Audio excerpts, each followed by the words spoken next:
రక్షణ నమ్మనే వారికి శిక్ష విధింపబడినని చెప్పి నీ లేఖనంలో మాకు సెలవిస్తుందయ్యా. నీకు వందనాలు. పరిశుద్ధాత్మ దేవుడా, నీకే కృతజ్ఞతాస్తుతులు చెల్లిస్తున్నాను నా స్వామి. ఎంతవరదాకనైనా నీ దాసుడు చెప్పిన ప్రతి మాటన తండ్రి అయా ఇన్న పట్టి నాయన బిడలల్లో అయా నువ్వు క్రియ జరిపించమని ప్రార్థిస్తున్నా. బిడలకు మంచి మారు మనసు దయచేయన తండ్రి. అయా ప్రతి కుటుంబాల్లో బిడలతో నువ్వు మాట్లాడినందుకు నీకు వందనాలు.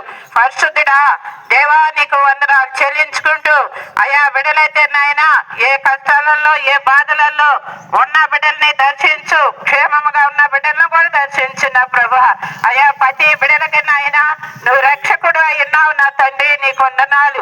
పరిశుద్ధాత్మ దేవుడా, ఇంకా నాయన జరగవలసిన స్వార్థ నిమిత్తంలో కూడా మాకంటే ముందుండి అయా మమ్మల్ని నా తండ్రి సమృద్ధిగా నీ ప్రేమతో నా తండ్రి మేము ఎక్కడైతే తిరుగుతామో అక్కడల్లా నీ మహాకృపను అయా నీ దీవెన నీ పరిశుద్ధాత్మ కుమ్మరిస్తున్నందుకు నీకు వందనాలు చెల్లించుకుంటూ పరిశుద్ధాత్మ దేవుడా నీకే గంట ప్రభ నీకే సమర్పించుకుంటూ యేసయ్య నామములో ప్రార్థించు దించి అడిగి వేడుకుంటున్నాం తండ్రి.